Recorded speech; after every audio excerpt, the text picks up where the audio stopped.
1, 2, 3, 4.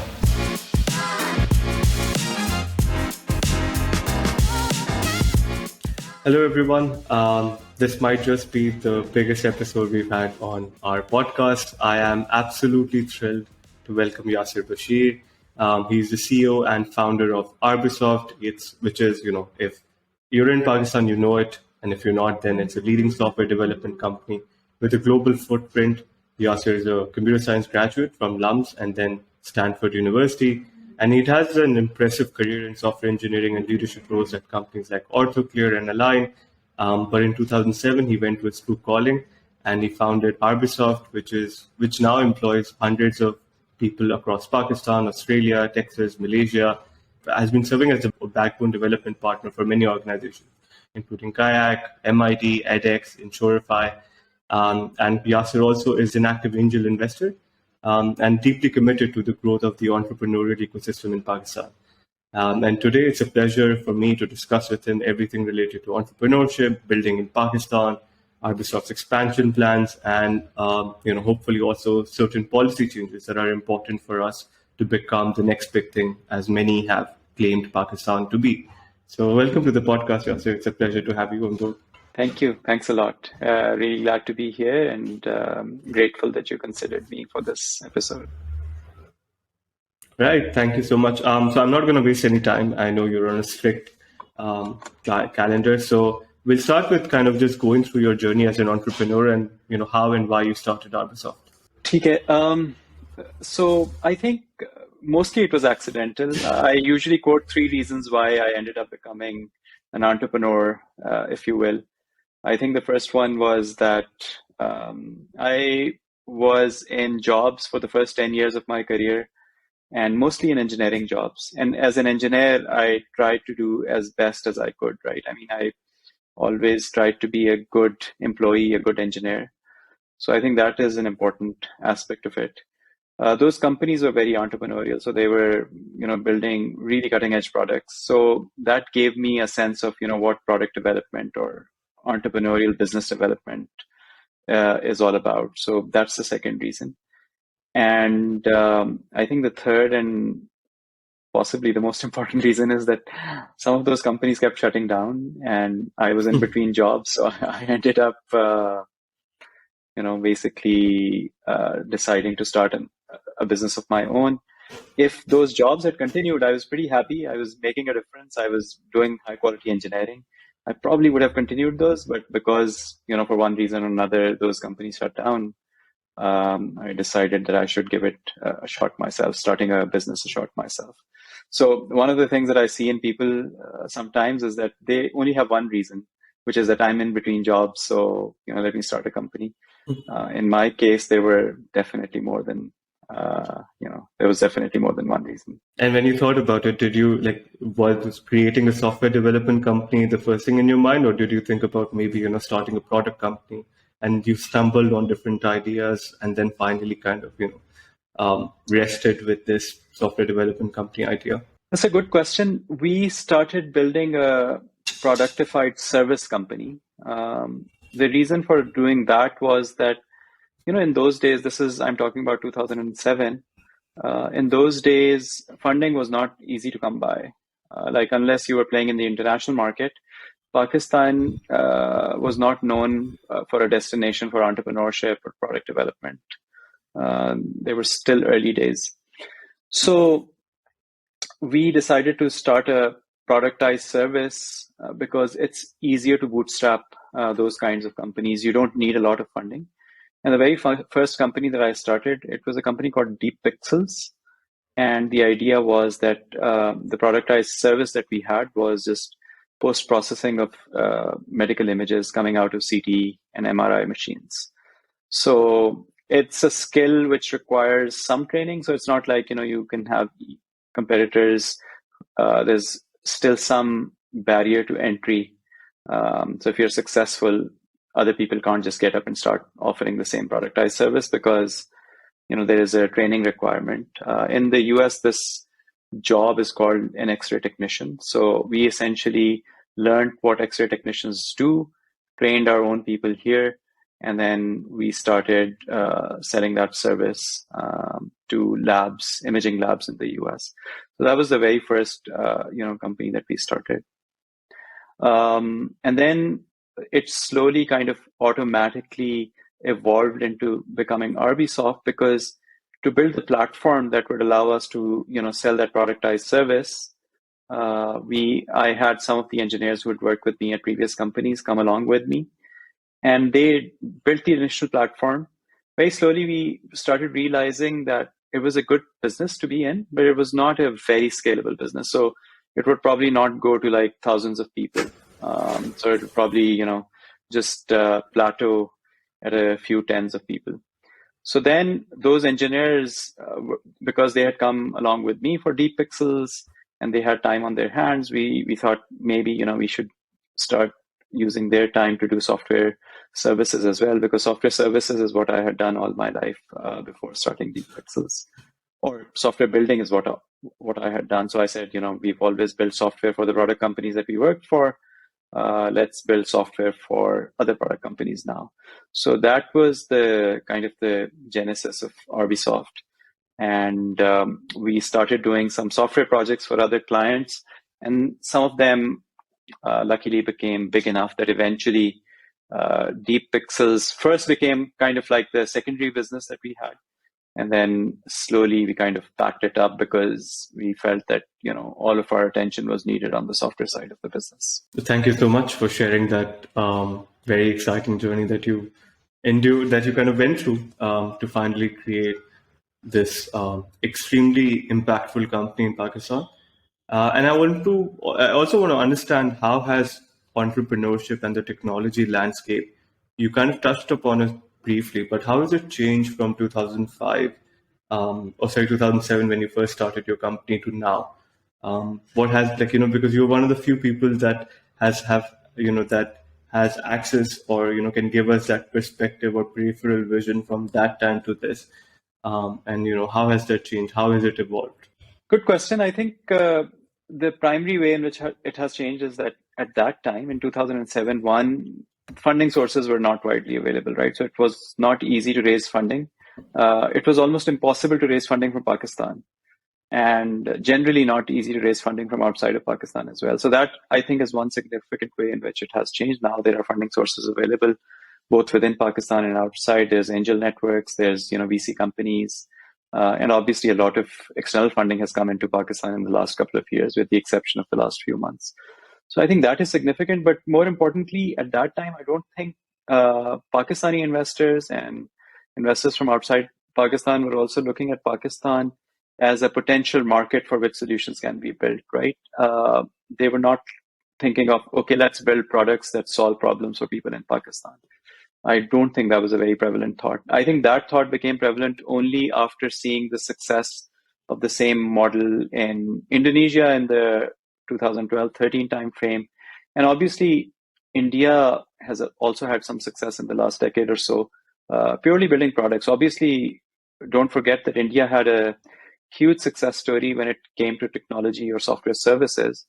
And all the Wipros and the Tatas and the Infosys of the world were around, in that first decade of the century as well. But I think the product success in India happened in the next decade. In Indonesia, several unicorns were formed in the next decade. And because, at least on paper, our demographics look similar to Indonesia's, I think 2012-13 is the time frame when people started looking at Pakistan as a potential market opportunity as well, not just a place from where they could get talent or outsource services. So I think those are the big differences from those early days. Technology was not as prevalent either. Internet penetration, mobile phone penetration, all of those things had started to happen, but I think they happened in a big way a few years later. That's very interesting, and and we'll touch upon some of the more important factors of how you raise funding for a startup in Pakistan. Given that you're also an angel investor and you've helped companies raise money There was this very interesting thread I was looking in on Twitter the other day, and it was by actually one of the Pakistani founders, and they compared the interest in private equity in the 2007-2008 time period in Pakistan, where very big investment banks were thinking about setting up shop, and I think one of them did. Either I don't know whether it was Merrill Lynch or it was Goldman Sachs, and because at that point in time there was the Pakistan had relatively good growth numbers, and it was a market where people thought there could be significant returns, similar to how you were seeing other Asian economies, like you mentioned, Indonesia and India, also kind of showcasing that there was promise for greater returns. However, after the entire 2008 financial crisis, what we saw was that interest not only died away, but it kind of never came back. And what what the entrepreneur was trying to compare was the interest into 2022 and 2021, the kind of interest that we had, the kind of eyeballs that we were attracting from not just small players in the venture world, but companies like Kleiner Perkins and others were, or I'm hoping still, were looking at Pakistan to be a major player in the venture ecosystem. And what they were comparing was that that was a lucky break for us then, because we didn't have good fundamentals. And as soon as the financial crisis came and money was no longer easily accessible, and then there was a revision of, okay, where is our money going to give us return? And we saw that Pakistan wasn't a potential market.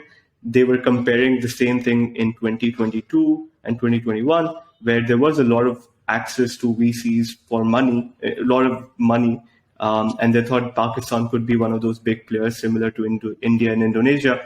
But now that interest has died away, we might never see that momentum return. What are your thoughts on that? I think some of it has to do with the looming global recession. Obviously, the entire world's economy has kind of gone into a tailspin since the Ukraine-Russia war, and that has obviously played a huge part in it. To your earlier point, back in the first decade of the century, there was a lot of interest, especially early on, for foreign companies. I don't remember Merrill Lynch or Goldman ever thinking of coming to Pakistan, but I do remember that ABN AMRO had set up like a software development house, which now seems really strange, but I think it was called ABN AMRO Global IT Systems, and they had a significantly large team in Pakistan until I think 2006, 2007. In the first decade of the century, I feel like 9/11 really damaged us. So my first company shut down in Pakistan because of 9/11. It was an amazing company. I think Align is now easily like a $30 billion, $40 billion company with a Pakistani founder. And all of the operations were in Pakistan. So 9/11 happened and they decided that Pakistan was too risky. So that, I think 9/11, again, was one event that affected the rest of the world. But in Pakistan was one of the worst hit countries because of that. And many things that were going to happen didn't happen because of 9/11. Coming back to your other question, I think you're absolutely right. A lot of the investors started looking at Pakistan because they were having FOMO and they were thinking that, Pakistan is an Indonesia-like story, so we should look at it. In fact, I have an example of that. We built tech for Sasta Ticket, which is Pakistan's kayak, if you will, or a major booking platform. I remember I was talking to the Gobi Ventures investor who was in Pakistan looking to invest in Sasta Ticket, and in that conversation, I vividly remember he said, we had this opportunity to invest in Traveloka in Indonesia, which by that time had become like a multi-unicorn, right? It was like a $3-4 billion company. And he said, we just totally missed out, right? We didn't think it would be so big, but look at where Traveloka is today. So we are going to make sure that in a similar emerging market, we don't miss a similar opportunity. There was a lot of FOMO about Pakistan. But one of the articles that I've been quoting to people that I recently read, this gentleman he tweets, I think his name is Uzair Ali, and he wrote an article which really struck a chord with me. And he was talking about how, we kind of misjudged that the Pakistan of 1819 looked similar to Indonesia of 1213. He said in his analysis, and he quoted a lot of interesting numbers, the Pakistan of 1819 is more like the Indonesia of 2004, 2005 in terms of, GDP growth and, other indicators. So he was saying even the middle class, growth and opportunity. So he was saying that we may still be a few years ahead of the inflection point that happened for Indonesia in 12, 13. And I think I kind of mostly agree with his analysis. Some parts I don't agree with. And that is another realization that, investors may be having now. So just to give you an example, I think typically when startups pitch to investors, they talk about the Pakistani growing middle class. They talk about the 120 million, let's say, broadband connections or 100 million broadband connections. And they say that the middle class is around 80 million, projected to be around 120 million by the year 2025. And on paper, all of that sounds pretty exciting. But the fact remains that the way that calculation has been done, the way we decide who is in middle class and who is not, is a very loose calculation. So I think it's some crazy number like any household with monthly income of $300 to $400. I don't remember the exact number, but when you look at the number, you'd be able to see that even though we've qualified that household as middle class, with a $400 income per month for the entire household, there's really not a lot that you can afford in terms of digital goods or services. So I think the market has been somewhat overprojected, and now that adjustment has been happening as well. Which is not to say that we are not a big market. We are, one of the biggest emerging markets in the world. It's just that all of the calculations and projections have been done on numbers that need to be revisited, right? So in the last few years, both in terms of political stability and economic stability have not helped.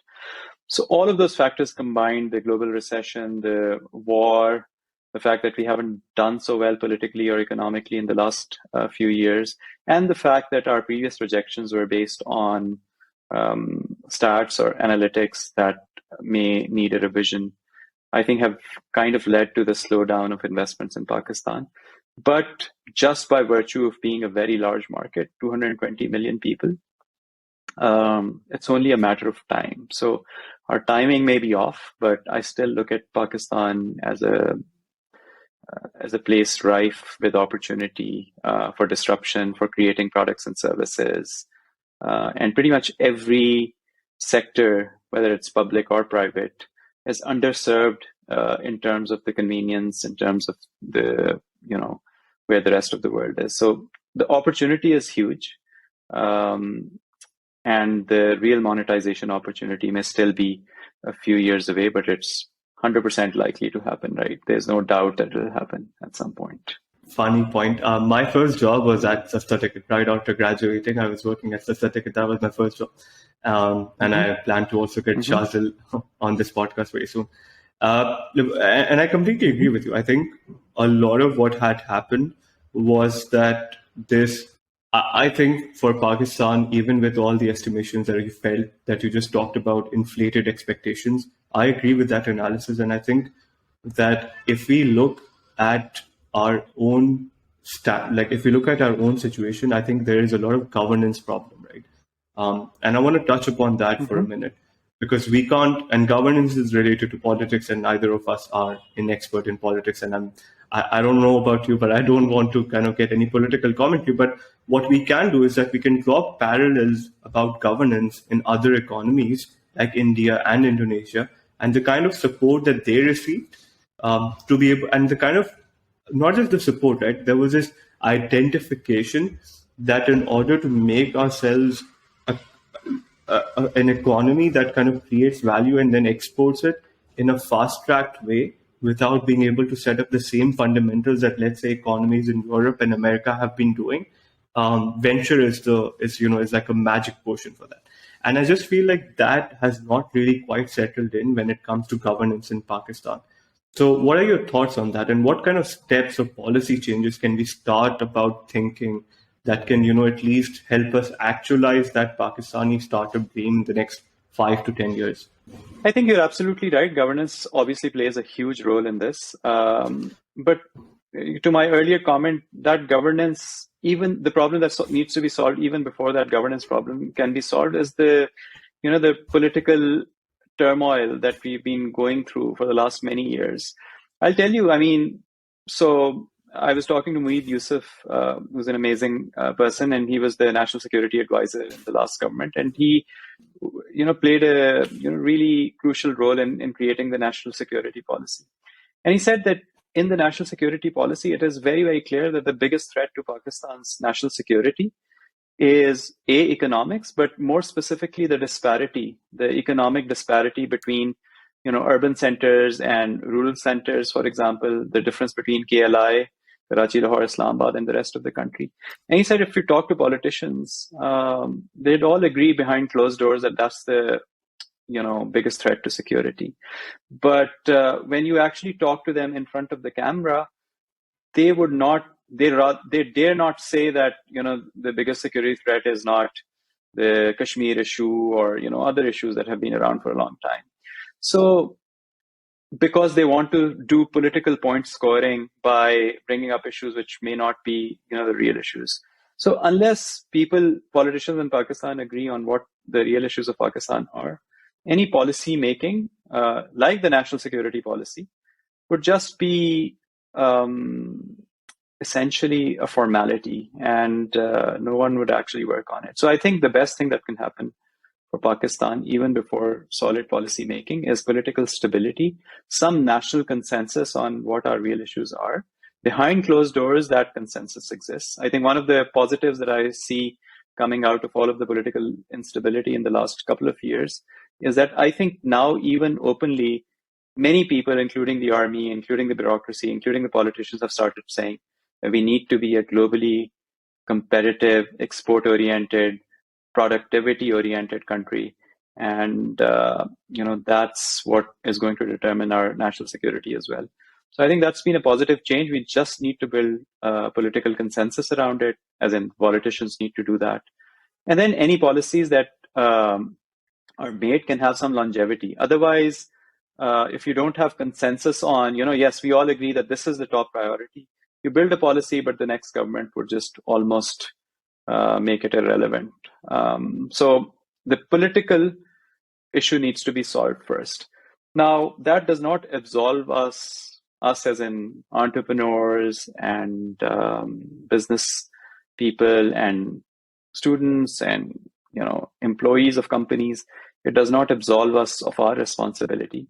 And the example that I always use is that, if you go to, there are institutions in Pakistan, there are centers of excellence. So if you go to a LUMS, obviously you and I both have that LUMS connection. The LUMS entity, the LUMS brand can stand on its own legs despite being in Pakistan anywhere in the world. You can, just compare LUMS to any top institution in the world. And yeah, it won't be able to beat like the top 100, but it'll come very close, right? I mean, there's a degree of excellence there.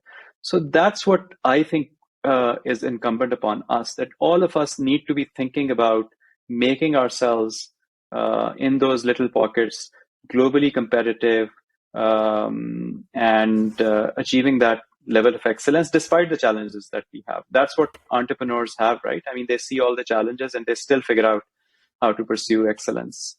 So I think that's what we can do at the private sector. I mean, there's very little. I've been part of meetings where they're discussing policy and the direction is very clear, but nothing ever happens. So almost as a rule of thumb, I've kind of stopped going to, okay, come and tell us what should we do, because, our telling you is not enough. You actually have to make it happen as well. And that won't happen unless there's political stability. I don't want to make this podcast too much about politics, but I do want to kind of maybe, dig deeper there. And I agree with Moi's analysis on a lot of things. I was recently listening to his, it was a podcast or it was some video, and he talked about that we had become so accustomed to being a security state that we always thought that there will be money pouring in for, fighting someone else's war. And that money could sustain a certain lifestyle for a certain elite. And because that continuity was there, we kind of thought that would never end. And in between all of that, we never realized that we had become so unimportant in the global scheme of things with China and India. And even to an extent, America says that for it, the next big challenge is not Russia, right? It's not our It's not, for example, it's not Russia. It's not the Cold War happening again. It's China, right? And the war, and it's about the chip war, and it's about the race to AI, the AI supremacy. And so I feel like we kind of completely skipped or missed the part. Even the ruling class of this country just completely, I don't know whether it was oblivious to it or not, but kind of completely miscalculated our own importance and our own geopolitical importance. And I get all of that, but I do want to understand that when I listen to these issues, I feel very helpless, because I feel like that then again means that I have to hand off these things to someone else's hand, right? Like I feel like that kind of governance or political stability still rests in the hands of the few. And until there is this power, like for example, there is this dilution of power, and more local bodies become empowered, and that's a long process. And let's call hope that that happens or not. But when I look at entrepreneurship, I just feel like, or when I think about technology and now AI, I think about that these are these equalizers that we have, that that people that have allowed people like myself to be able to maybe contribute positively. And I want to understand from your perspective, what can entrepreneurship do for making the Pakistani case? I understand political stability might not be here for the next 5 years, but what can we do? What can Pakistani entrepreneurs do? And then, like, maybe in that same kind of, I know that's a very loaded question, so I'll just also kind of also want to add a qualifier here, is that I also feel sometimes Pakistani startups, because again they are, and I think Farooq Tirmidhi did a great article on this, because the founders of Pakistani startups are usually either from slums or either from universities from abroad. They have this, like for example, there's this maybe not a very deep understanding of the market or the local psyche, right? And we at times try to mimic so much of the companies that are in North America, or the startup ecosystem that is in North America or even in India, that we fail to realize that I think it has to be something different. It has to be more Pakistani. It has to be more, like for example, it's our DNA is even though we're very similar culturally to India and maybe the ecosystem, but there are problems and opportunities that are very different. So would like to get your thoughts on that too. I think you're right. That is a problem where you basically do not identify with who your end customer is, and build solutions that you've seen work elsewhere, and in the hope that they'll work here as well. That has been a problem. I don't think that's the biggest problem. I think the biggest problem is still that there's just not a lot of money that the Pakistani economy has to be spent. So the case that I want entrepreneurs to make is that while there's not a lot of money, it's still a huge market, and you can really very cost effectively learn what works and what doesn't work. There's a large unsaturated market that is available, and you can essentially learn very easily what works for users and or not. But then think about making whatever that product or service is globally competitive. So think about, okay, have I taken my product or service to a level where if I take it to a globally competitive kind of audience, then it will still be able to stand on its own legs. And that's a point that I think, again, Atif Mia has been making a lot in his podcast, that are we locally productive or are we globally productive? That is an important question.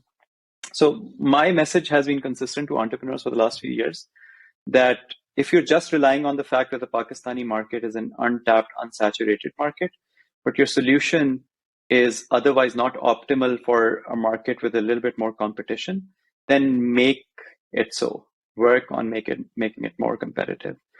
To your earlier point, I think a lot of very successful, very smart people have come and built solutions in Pakistan, but again, they hit the bottleneck that we're a very discount-based economy, and we value those products and services, and those products and services work well for us. We just don't have money to pay for them. And that is a realization that I see a lot of entrepreneurs, smart entrepreneurs, them having. I mean, I've been quoting this example. I think recently Kareem decided that they're not going to operate in cities other than KLI. I think it was Careem or Uber, one of the two, right? And you have to ask yourself why. I mean, the KLI is a very large segment of our population, but a much larger segment of the population resides in those other smaller cities. But why not? I think primarily because they feel like people don't have the capability to pay for the service in those areas. So that's a big problem. And I think their policy can come again, like, policymakers can make sure that they they somehow create incentives for these product companies to be in areas where people may not have deep pockets, but they are still viable markets. And these services is what is going to allow them to, become more prosperous. So yeah, that's what my perspective is. What your question was, what should entrepreneurs do? I say now, build products that you can take to other markets also successfully. Yeah. Because you might find that, monetization in Pakistan will remain hard for the next few years. It will eventually come. So if you have connections with deep funding, you have follow-on funding, you can sustain yourself for the next few years just with funding. It's totally fine. Continue focusing on Pakistan, continue building. But if monetization is going to become a bottleneck, then I think you might want to take your product idea elsewhere also. I mean, we have the example of Food Panda, right? I mean, they are planning to be cash flow positive in 25 or something. Hugely successful business, right? A lot of people use it, like hundreds of thousands of deliveries now per day. But still, cash flow positivity is a few years away. And what do you think about, like, for example, one of our, and in that same chain of thought, when you're talking about entrepreneurs and building products, not just for Pakistan, but for other markets that, you could use Pakistan as this kind of launch pad. I know Airlift had similar ideas with Africa as one of those markets where grocery deliveries could be tapped into through using Pakistan as a launch pad. However, I do feel like, for example, I feel like people who want to make a difference, and a lot of my friends, right, who want to maybe start a company and are working in companies abroad, right? That's one of the most fundamental problems this country has. So I'm on two sides of the coin. I don't understand whether we should be exporting our people and let them go abroad and then maybe have the money come in and look at it as a source. And I've seen people make a case for that and how that's good. But at the same time, I also feel like the more brain drain there is, like, for example, the less there is an incentive for people that are working abroad to come back here and build good stuff, like build impactful stuff. Like, you are an example, but you're the exception, right? And so where do you stand on that spectrum? I think I'm actually standing somewhere in the middle on that spectrum, because I feel like both are good things, right? I mean, part of the reason that I was able to kind of build a business somewhat successfully was my exposure to to how things happen in places like the US, right? I mean, I worked for a company that had presence there and gave me an opportunity to interact with people there, so on and so forth. So that is super helpful. So I'm not discounting the value of that. And I also think that most of these people do have an ambition that they want to come back and create a difference in Pakistan at some point. So both have their merits and demerits, I think. Luckily, we have so many people that we can afford to have both, right? We can have some people just leave Pakistan, do good work, send money back home, and other people just, decide to come back and create a difference, make a difference here. So there's room for both. I don't necessarily look at one very negatively versus the other. But the important thing is that, even if you're going abroad to do a job, go with the mission to make yourself globally competitive and, basically raise your competence level, your skill levels at par with, the rest of the world. Then you'll increase your likelihood of success, even if you're coming back. But if you're just coming back because, I don't know, I'm globally competitive, so let me go build a business in Pakistan, I don't know if that will succeed. The world is shrinking very fast, becoming flat really fast. So now, the best talent, the entire world is their oyster, if you will. It doesn't matter where they're sitting anyway. So you have to start becoming globally competitive. This is the thing that, people are rallying around now, that, our productivity needs to match the rest of the world. as individuals, as teams, as companies, as a country.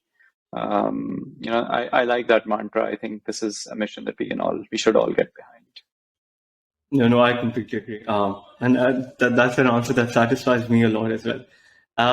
So coming back to Arbisoft, and I want to understand, like tying in what the future of entrepreneurship looks like in Pakistan. How do you see Arbisoft playing a role in shaping that future?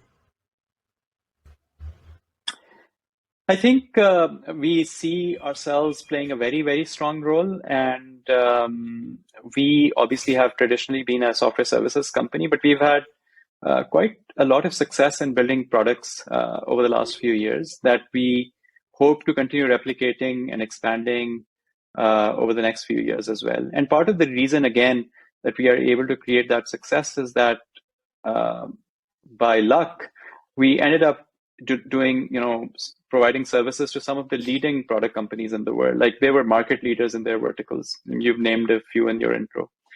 And the biggest advantage of working with those companies is you kind of start learning what cutting edge market leading product development looks like. And you can bring some of those lessons back home. So we've been consistently building those products, exiting some products. Again, we had a product hackathon yesterday at Arbisoft. We now do at least one, if not two hackathons per year to kind of select the best ideas to build. And I was telling them, my story of the Arbisoft product journey, what products we built. We built maybe 11 or 12 in the last 16 years. At least 3 or 4 can be considered successful. Not huge successes, but successful enough that, to continue to engage us and to continue to have us continue building products. And then there were some failures. So we know, what patterns work, what don't work. One pattern that worked for us is that many of our successful products were built in partnership with people in other markets, where we were significant, if not majority stakeholders. But those partners brought a lot of value. So that's one theme. Another theme is that for some of the products that we are building for the local market, we've been focusing a lot on unit economics from the get-go. So we want to make sure that we're not just telling the growth story, we are also telling the unit economics story. So Arbisoft will continue to play its role. We are in a uniquely advantageous position to do that. One, I already said, by virtue of us having built products for the best companies in the world. And two, now that we are a large company, we have very solid engineering capability. One of the reasons I see startups failing in Pakistan is that their engineering and product design, as you pointed out as well, is not up to the mark. But we have deep engineering skills, and now we've been building some deeper product skills for the last few years. So I feel like we are uniquely positioned as an organization to create successful companies. We obviously supported a lot of startups, sometimes with investment, sometimes with actually building their products in the local ecosystem as well. And that has also served us well. So not only will Arbisoft be building successful products of its own, it will also be facilitating with the same set of skills and capabilities that it possesses. It will also be facilitating other players in this market, and we've already done that successfully in a few cases. Sastaticket was one example. There are other companies. We're building tech for Taleemabad, which is a ed tech that I love. We're building tech for Pattern, which is Pattern is a recent product launch that we helped enable by building the tech for them, and I love the founders. I think they're really amazing. So yes, Arbisoft will continue to play its very important role in multiple ways in this ecosystem. Pattern's founder, Vaji, is a great friend. He was my junior from LUMS, and I love Harun's mission from Taleemabad too. This is one thing about being in this ecosystem. You're so connected, and it's kind of like everyone. So that's great. Yaya was on our hackathon panel yesterday. So were the founders of PostX, which is one of my personal investments. And Vaji was there, and I was telling him how the letter that he wrote to Dastagir has gone viral on LinkedIn. It's an amazing letter. I think I recommend everyone to read it, where he wrote a letter to Dastagir telling them why they should hire him. And it's gone viral. It's really amazing. Yeah. And Vaji, I know Vaji is the kind of personality, like, people who kind of, who are bound to end up becoming an entrepreneur because they want to end up making that difference. So Vaji kind of aligns with that personality a lot, so I know he's going to make it big. I also want to get your perspective on, primarily because because of how much I don't understand it, and like I'm talking about AI. And even within our own company, like we are building tools, and I every other day I see this kind of new open source project that is built either on top of OpenAI, or DaVinci 003, or it's built on top of ChatGPT, and I'm blown away. Like, just in a mere few months, people have been able to build incredible products on these open source projects like the ones OpenAI has put out, and I just kind of, I feel very giddy. I feel like the technological advancements that have gone about, to make this possible. And in these days, I'm reading this book called Genius Makers, and the mavericks who brought AI to Facebook and Google and other companies, and to think about the process that has been 50, 60 years, and to think about how technology has been so commoditized that you and you sitting in Pakistan, can have access to that same product, as people who have put in 50, 60 years of research work have access to it. And how we can build companies from here that can utilize this. So what are your thoughts on that? And also kind of tying it back to the Pakistani missions, how do you think that we can promote and adopt such technologies to help address some of our major social and economic challenges? I think, first of all, extremely bullish on it, right? I think I was not so bullish on the last couple of waves of, fads that, came, blockchain being one of them, metaverse. But AGI, which is, essentially OpenAI, AI has been around for 20, if not 40 years. But AGI, where the big inflection point was actually also 5 years ago, right? The transformer paper that Google wrote, and then BERT came out in 2018. So even OpenAI is standing on the shoulder of giants, and some of those giants are the Googles of the world. People don't really realize that. But I think this is real. Like, the large language models and what they can do in terms of, self-training, and in terms of being able to reason. It's called in-context learning. So, they don't need human supervision for training. I think that's definitely an inflection point. I still think that it's a little bit overhyped. And I see a lot of people saying, okay, OpenAI is available, ChatGPT is available, DALL-E is available. So let's just build a startup that uses these, right? I think that's the wrong way of going about building an AI startup. You still need to start with, what is a problem, right, that I'm going to solve. You can't start with the solution that I know that OpenAI is a solution to so many things, so let me find a problem. You have to find that problem first, and then you have to be clever about how you can use OpenAI to solve that problem. And still, I think OpenAI is useful if the thin layer that you build using OpenAI actually creates value for the user who's using that solution, and it's not just a gimmicky look, we can do this. So this is my viewpoint on it. Like, I mean, you can't have like a surface level understanding of a new technology, use that as a solution, and overfit it on a problem. That's not the path to success. You still need to have a deep understanding of a problem first. So that's the right path to entrepreneurship. And then you can develop somewhat, beneath the surface understanding of the new technology. So for example, in OpenAI's case, more than using their API, you need to be able to understand, okay, for specific use cases, how can I train their model? How can I, tune their model? And then you can use it for solving that specific problem that you're setting out to solve. So I think just reversing this path is kind of dangerous, because you're likely to end up in failure.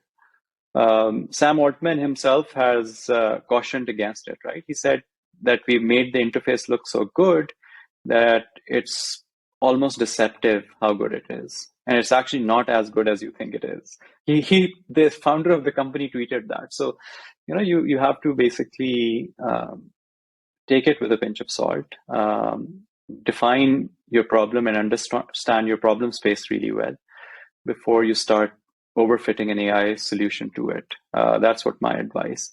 Should you stay abreast of everything that's happening in AGI and large language models and what they're capable of doing? Absolutely. But just because you know that does not mean that you can just apply it to just any problem. I think that is what my viewpoint here is. No, and I agree with you. I think the excitement kind of gets the better of you sometimes, and that usually is followed.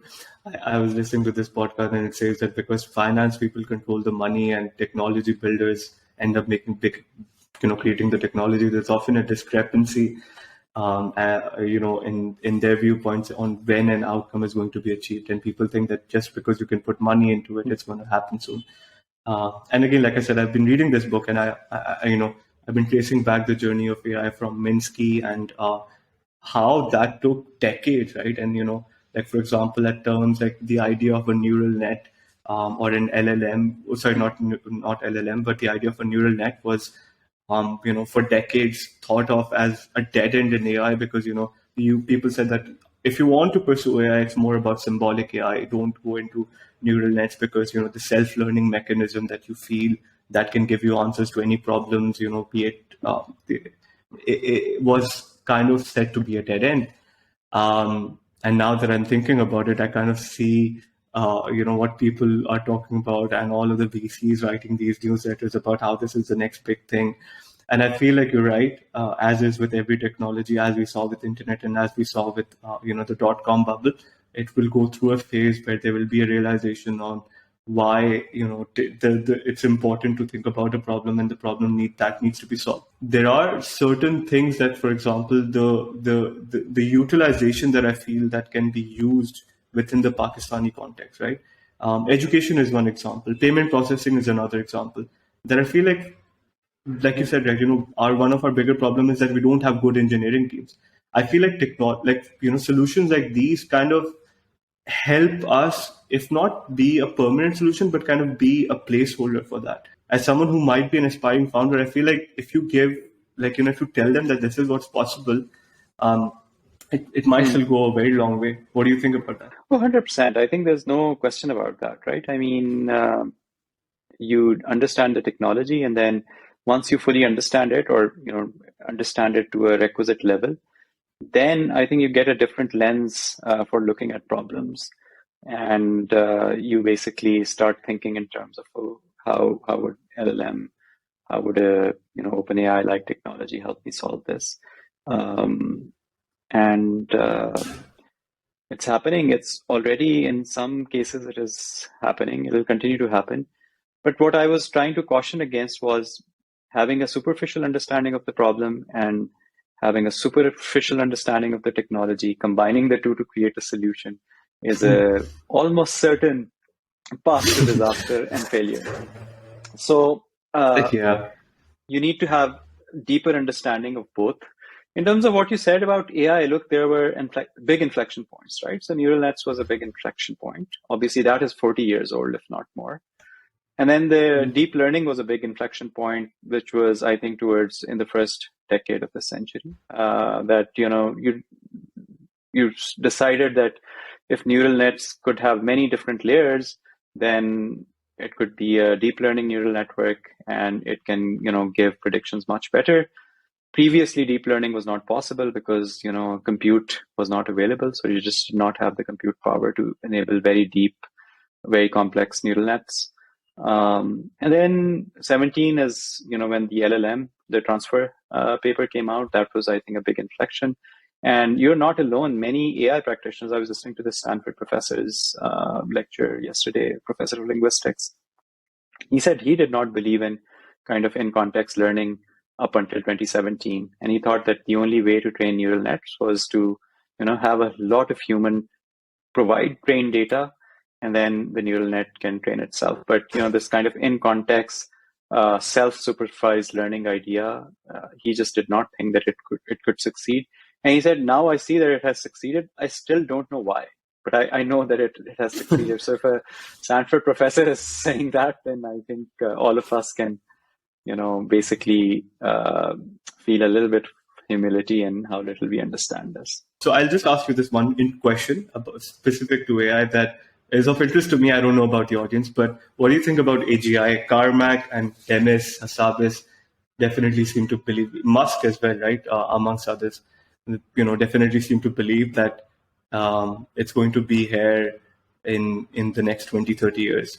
Kurzweil, one of, I was listening to his podcast with The futurist. Friedman, the Lex Friedman, also said that, by 2030, AI will have kind of cleared the Turing test, and by 2050, you will have AGI. So, I think I'm bullish on that. I do think that it is 10, 15 years away. I think we shouldn't be fooled just looking at ChatGPT thinking, oh, AGI and all its glory is here. I still see ChatGPT and LLMs as a pretty deceptive, but also quite rudimentary in their capability for analysis. It's and you can see those differences, right? So you can tell ChatGPT to create a rap in the style of Eminem, for example. And most people like you and me would say, wow, this is really amazing. But if you showed it to a really hardcore Eminem fan, they'd be able to tell you in a jiffy that, yes, this looks like Eminem, but it's not Eminem because, they really understand what Eminem is, right? So I think its analytical capability is still quite limited. I read this fantastic article that I recommend that people read about how ChatGPT is just a lossy compression of the internet. It's a really fantastic article, right? So the analogy really works. And the analogy is that if you take a very high resolution image and you create a JPEG out of it, 90% people will not be able to tell that some quality has been lost, and it's an irrecoverable quality loss, right? You can't recover it back. You can't go back to the original image if you wanted to. So ChatGPT is a bit like that. It takes all of the information from the internet and it synthesizes an answer for you. But that answer is quite lossy.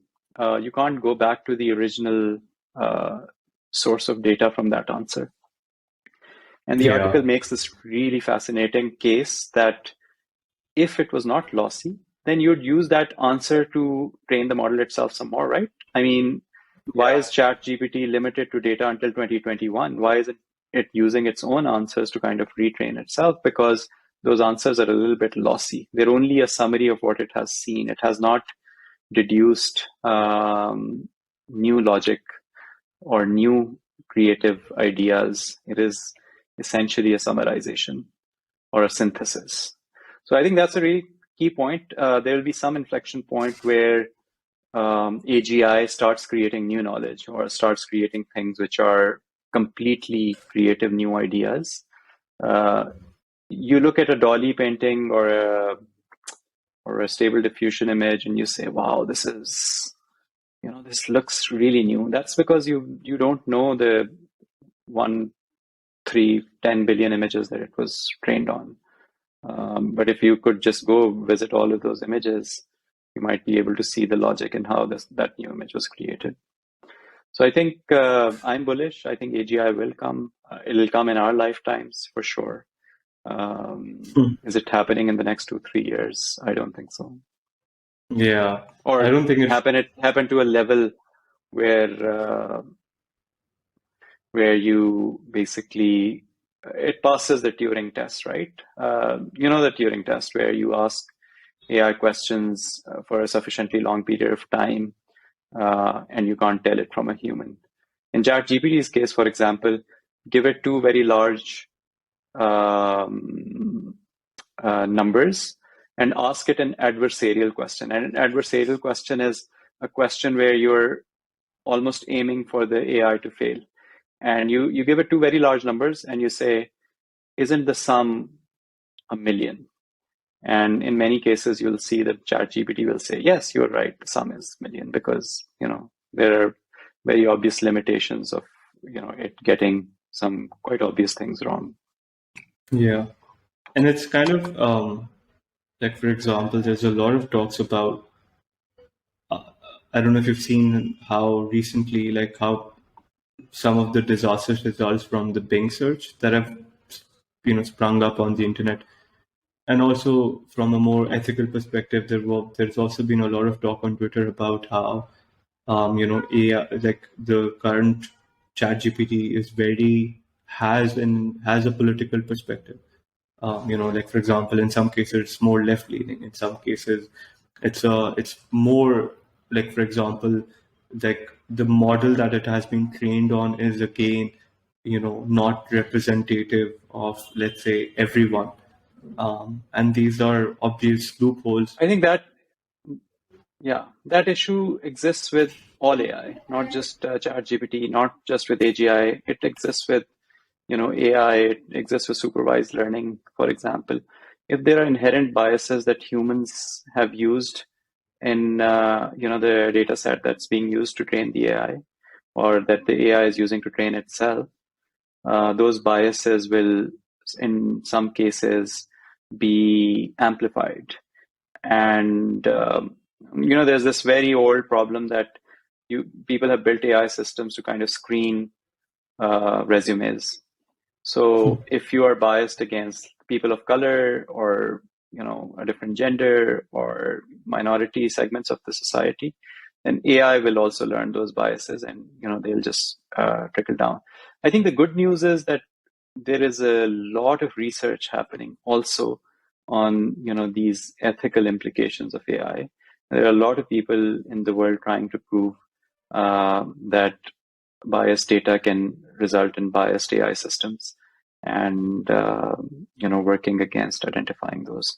Just like in ChatGPT, I think we've all read about GPT-0 also, where it can look at a message and tell you whether that message was created using ChatGPT or not. So when technology, I like saying this line, when technology poses a problem, it's technology that also comes up with a solution. So I have no doubt that we will come up with a solution for that problem. But that problem does exist with all AI everywhere right now. My only concern with that is that at times, because of that inherent bias, there might be, like, the promise of AGI becoming, when you look at these pioneers of these technologies like Sam Altman and Demis Hassabis, and, like if you listen to their vision, like I was listening to Demis Hassabis and I was listening, like the vision is that all of our problems are caused by this inherent, like, problem that resources are limited, and those who control the resources end up controlling the means to create those resources, and end up kind of creating this very big division between, for example, let's say what they are versus what everyone else is, right? You saw that happening with America and the not industrial evolution, but post World War, when they became the biggest industrial military complex, and they ended up kind of being where they are currently. And you've seen that throughout history. It's not like a new thing. So one of the things that I'm kind of, frankly concerned about is that this technology was brought on with the promise of that, when AI does come, it'll find a problem to everything. It'll find a problem for us to, it'll solve climate change, it'll solve cancer, it'll solve, food scarcity, it'll solve water problems. And, it might just be that people who want to create a business out of this will just look at it, okay, it might just help us do that faster and become more productive. And, it just gives us an opportunity to be able to then sell that code at a high price point, and then gain, some kind of return from that. I think that day is still far, and probably beyond, at least my capability of understanding as well.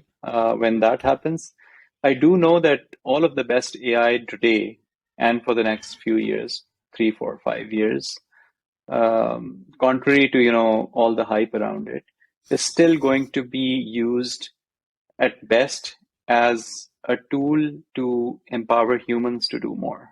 So I don't think that I know Sam Altman talks about how AGI will solve the cancer problem. I don't think we are at a place where AGI is better than the best oncologist in the world. Far from it, right? Even despite the fact that it has read pretty much every paper on cancer written in the history, right? Because it was all available. Even despite that, I think its reasoning capability is inferior to, let's say, the best oncologist. Its reasoning capability in physics is inferior to, the best or even better than average physicist. So we can cross that bridge where, we start getting scared of AI. When we come to that bridge, I do think that, that's still kind of far away. And that's one of the problems that I see with AI in general, that any kind of AI that I've seen so far, including all the latest ones, including the self-driving cars, it is just so easy to fool it, right? I mean, just basically making it say or do something which is completely stupid, even for a 10-year-old child, is just so easy. And that is bad and good, but because it gives me hope that, AI will remain somewhat dumb for the next few years, even though it can do very smart things, it can also do really, really dumb things. Yeah. I, to be very honest, I'm scared by it, but at the same time, I'm just so excited about like whatever. Like it just feels every week is a new week, and with like for example, like imagine Who isn't, the man? capacity. Who isn't? Yeah. Like you think about the breakthrough that we had with nuclear fission just So in last year. that sense, you're absolutely right. If you look at the charts in terms of, the number of parameters that are being fed into training these BART type LLMs, that chart is just phenomenal, right? I mean, it was 100 million just a few years ago, and it's already at 175 billion for, I think, GPT-3 or GPT 3.5. And it's going to be 400 trillion parameters or whatever, right? And some crazy number. So that, I think, trajectory is just mind-boggling. I think that is something to behold. So based on the trajectory that we've seen so far, I think it's easy to say that in the next few years, AI is not going to become sentient or, start taking decisions on its own. But that trajectory does look a little scary. You don't know, what will happen if, the number of parameters being fed. Right now, one of the problems with ChatGPT is also that it's just getting textual data inputs. But I think GPT-4 has this promise of, voice data, pictorial data will also start coming in. So, and I got scared when the Stanford professor said, I don't really understand how it was able to answer this, but I do understand that it did. I hope we'll see less and less of that, right? Where we are fully able to understand whatever it is doing. Yeah, but it's fascinating. It's very, very exciting times. Yeah. So I know we've already kind of ate into a lot of our time. I just have this one last question before I let you go, and this is about being as an investor, as an angel investor, and at times also helping companies raise institutional rounds from some of the bigger some of the bigger institutional investors. I want to understand what is it that you look for in a founder or in a product. What advice would you give to aspiring founders about when it comes to raising capital? And I want to keep the context very limited to Pakistan. So, so there's the basic stuff about, okay, you do have to do the fundamentals right. You have to kind of make a case. You have to create the you have to make a case for unit economics. You have to make a case for what problem your product is solving. But I also want to kind of, pick your brain on what are certain things that, are just like, that are very individualistic or very idiosyncratic to, to a Pakistani ecosystem that you'd like to see in founders? I think this one is important everywhere, right? So it's not just important in Pakistan, but especially so in Pakistan because of the reasons that you mentioned earlier, which is that a lot of these founders have come from outside of Pakistan. And my number one metric for taking the decision to invest in somebody is just getting a sense of their understanding of the problem. So problem domain and the problem space, not necessarily their solution space. When founders talk very excitedly or animatedly about their solutions, that doesn't excite me. But when they talk to me about, what is their understanding of the problem itself, and that understanding, I'm particularly looking for can I develop that understanding by Googling, for example? If that is the case, then I'm less impressed. But that understanding needs to come from talking to those people who are actually facing the issue, doing a lot of like customer interactions, maybe growing up in a space where that problem existed, and experiencing it firsthand and talking to people who have experienced it firsthand. Those are the kinds of things that I think personally inspire me. I mean, typically when I invest, I want to know that your understanding of the problem space is better than an average Joe, of course, better than mine, better than somebody just Googling about it. And if all those check marks are checked, then I think you're already at a very, very good place, because then you'd know when to stop as well. When people don't have an understanding of the problem space, they just carry on with it, with their solution for just way too long. And one of the key, I think, attribute as an entrepreneur is knowing when to stop and knowing when to pivot. And that can't happen unless you have like a really deep understanding of the problem that you're trying to solve. So it's a little bit rhetorical. It's a little bit cliched. But I think it's so important that the cliche needs to be repeated again and again. And don't come to me with your business idea unless you don't know anyone other than you who knows that problem better. And if you know somebody who knows that problem better, you better make sure that you've spoken to them before coming to me. Yeah, no, that's so insightful. And thank you so much. And do you think that, like the doors, do you think that the doors for funding will open again for Pakistan very soon? I know that this year has been, or this quarter it looks very dry. I saw recently a couple of startups did raise, but it used to be more common in the for quarters last year and the year preceding that. And we talked a bit about how there was a lot of interest in 2021 and 2022. Do you see that not maybe returning in the same kind of with the same magnitude, but do you see capital returning to Pakistan sometime soon with institutional investors like the likes of Planet Perkins and maybe Sequoia or whatnot?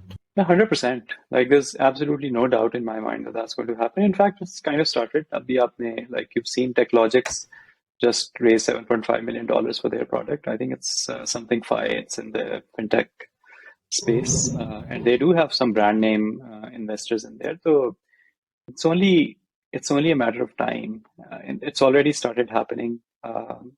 Pakistan just cannot be ignored as a result of its, by virtue of its sheer size, and there's zero doubt. It's a matter of when, not if. All right. Thank you so much, Yasser. I cannot articulate how big of how much of a pleasure it was to have you, and how much fun it was to just speak about all of these important topics and kind of get your insights on them. Because I certainly know that more of these conversations need to happen. More of more awareness needs to spread. And I'm very grateful that you took out the time and spoke with us. Thank you. It was really nice talking to you, and I hope we'll continue talking about these things with many different people. Yeah, likewise. Thank you. Thank you everyone for listening in. Please do give us your feedback, and see you in the next episode. Bye. Thank you.